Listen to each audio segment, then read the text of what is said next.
৭৫,০০০-এর বেশি বাংলাদেশি হজযাত্রী। এর মধ্যে ১২ জন হজযাত্রী বার্ধক্যজনিত কারণে মারা গেছেন। মক্কা থেকে MY আলাউদ্দিনের রিপোর্ট।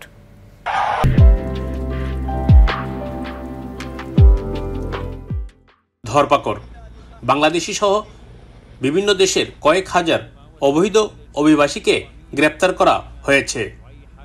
হজ কার্যক্রম নির্বিঘ্ন করতে এই পদক্ষেপ নিয়েছে সৌদি সরকার। একটু নিরাপত্তার কড়াকড়ি একটু বেশি, ম্যানেজমেন্টের অ্যারেঞ্জমেন্টও এবার অনেক ভালো। আমি দেখেছি সারা রাত এই সৌদি পুলিশ, তারপর তাদের ভলান্টিয়ার্স, তারা অক্লান্ত পরিশ্রম করে এই হজ প্রোগ্রামকে তারা সুন্দরভাবে সম্পন্ন করার জন্য আপ্রাণ চেষ্টা করে যাচ্ছে।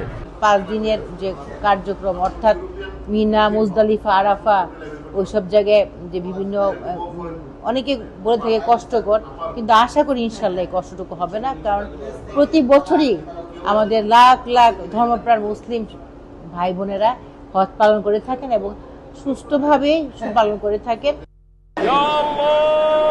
হাজিদের স্বাস্থ্যসেবা, মিনা, মুজদালিফায় তাঁবু ব্যবস্থাপনা, মক্কায় আবাসন সরেজমিনে পরিদর্শন করেছেন ধর্মমন্ত্রী ফরিদুল হক খান।